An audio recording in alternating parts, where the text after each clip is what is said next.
Привет, друзья! В Канаде скоро День Благодарения. И самым праздничным десертом, самым популярным десертом в этот праздник является тыквенный пай.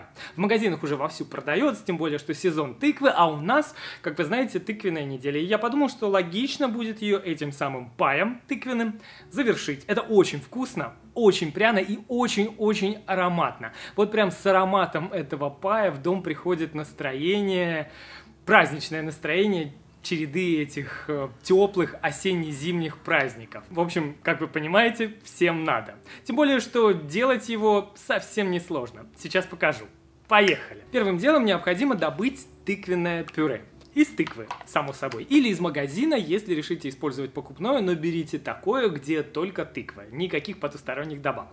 Хотя домашняя из той тыквы, которую вы сами выбрали, она должна быть сладкая и спелая. В общем, домашняя все-таки вкуснее. Сделать это пюре совсем несложно. Разрезаем тыкву на достаточно крупные куски. Выкладываем на противень, застеленный фольгой, добавляем на противень немного воды, сверху также фольгой закрываем и отправляем в духовку, разогретую до 200 градусов. Там тыква будет запекаться где-то час, в зависимости от размера кусков. Проверьте, если в нее легко входит нож и также легко выходит, значит готово. Достав из духовки, тыкве нужно дать остыть, пусть стоит себе под фольгой где-то в течение часа. И затем тщательно ложкой отделяем мякоть от кожуры.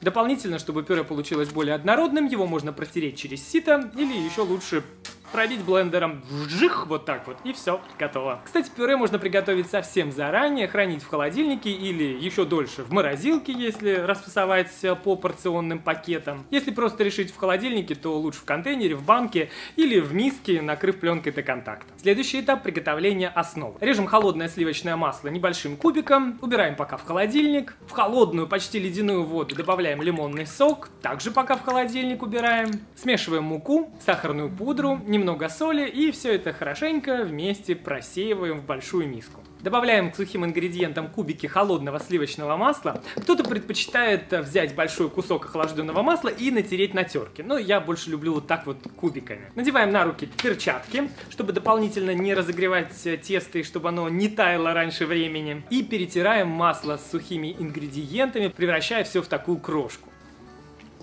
Когда отдельных кусочков сливочного масла не останется, когда вы получите такую равномерную крошку, добавляем холодную воду с лимонным соком. И быстро замешиваем тесто. Собираем его в шар, немного расплющиваем в такую лепеху, чтобы оно быстрее дошло.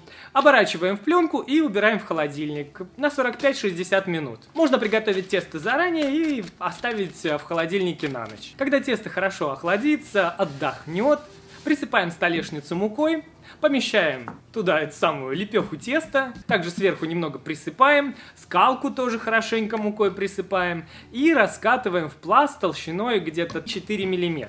Аккуратно закручиваем тесто на скалку и перекладываем на форму. Форма, кстати, может быть абсолютно любой. Это может быть керамическая форма, это могут быть вот такие одноразовые формы, так удобно, если вдруг вы собираетесь взять пирог в гости. Ну и вообще, мне кажется, в этих формах удобно готовить такие пироги, хотя бы потому, что можно вообще все приготовить заранее, поставить в морозилку или в готовом виде уже, или в виде полуфабриката. В общем, такая штука очень многофункциональная и удобная. Выложив тесто на форму, хорошенько его распределяем. При необходимости излишки подрезаем. Края вот так вот аккуратно подгибаем, делая с краев двойной слой теста. И создаем такой простой, незамысловатый фигурный край. Два пальца с одной стороны, палец с другой стороны. И вот так тыц-тыц-тыц-тыц-тыц по всей окружности. Делаем на дне проколы с помощью вилки. Теперь в идеале тесто хорошо бы охладить, но это в том случае, если ваша форма переносит такие перепады из холода в тепло. Будьте аккуратнее, чтобы не треснуло.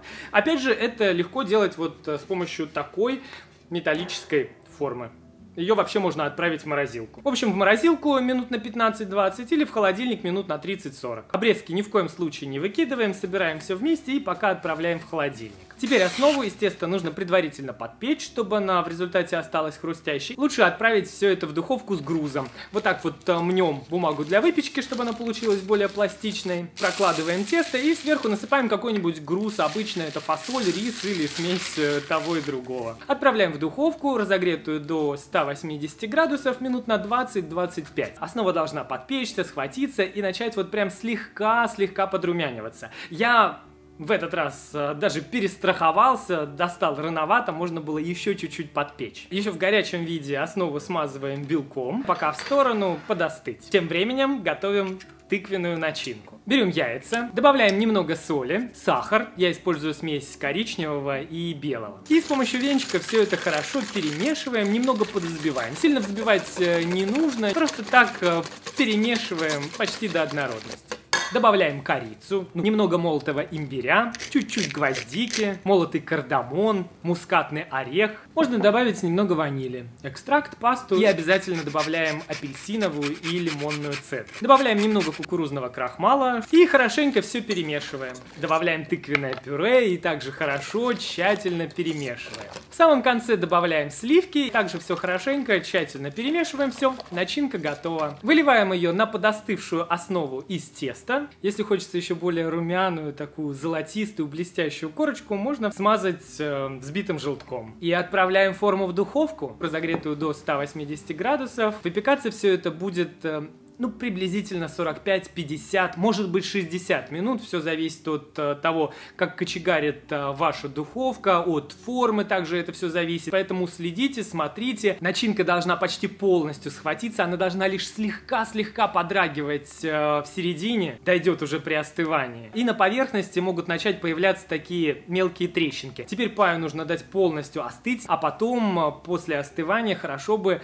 немного охладить. Отправить в холодильник хотя бы часа на 3. Подавать пай можно вот прям так, не украшая, а можно добавить еще больше осени ему с помощью украшений. Помните, у нас остались обрезки. Раскатываем тесто до тонкого пласта и вырезаем с помощью ножа такие листочки. Выкладываем на противень, застеленный бумагой. Также с помощью ножа, не острой стороны, создаем рисунок, как у листьев. Сверху смазываем взбитым желтком и отправляем в духовку, разогретую до 180 градусов, выпекаться и подрумяниваться. В результате получатся такие красивые подрумяненные осенние листья. Также можно добавить звездочки аниса, посыпать молотыми орехами, например, пеканом или грецким. А еще можно добавить драгоценные кусочки янтаря из тыквенного конфитюра, рецепт которого был вот совсем недавно на канале. Если не смотрели, ссылочка будет вот здесь. И все, вот такая получается праздничная красота. Обычно этот пирог дополняют еще взбитыми сливками или кремом шантильи, но мне нравится и просто так. Мне кажется, здесь и так уже всего достаточно. Я все-таки тоже соблазнился сливками, правда, это кокосовые, но с ними еще вкуснее. Выглядит очень красиво, очень ароматно, я прям вот даже на расстоянии чувствую. Какой нежный.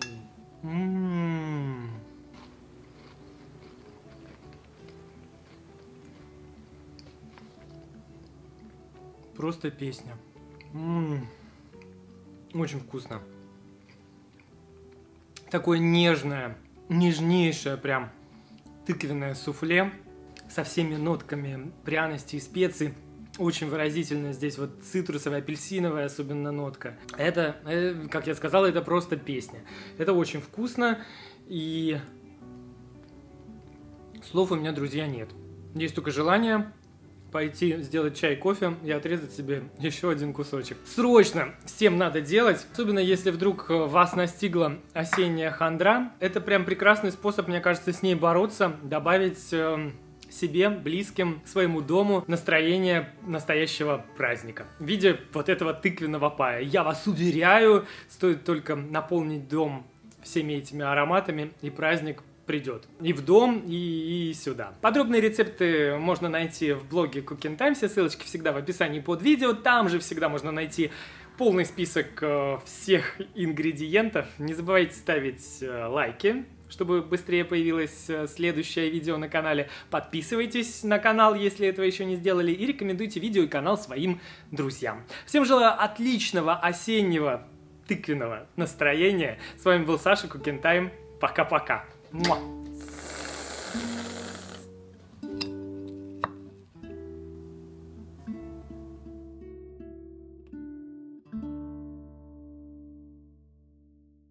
Привет, друзья. Такое предварительное Такое... Поехали! Такой прекрасный у нас бостонский домик. А внутри лобстер. Половина впечатлений сплошь. Вот в этом, который чуть подешевле, прям много моллюсочности. С майонезом, с майонезной заправкой. Как же это вкусно!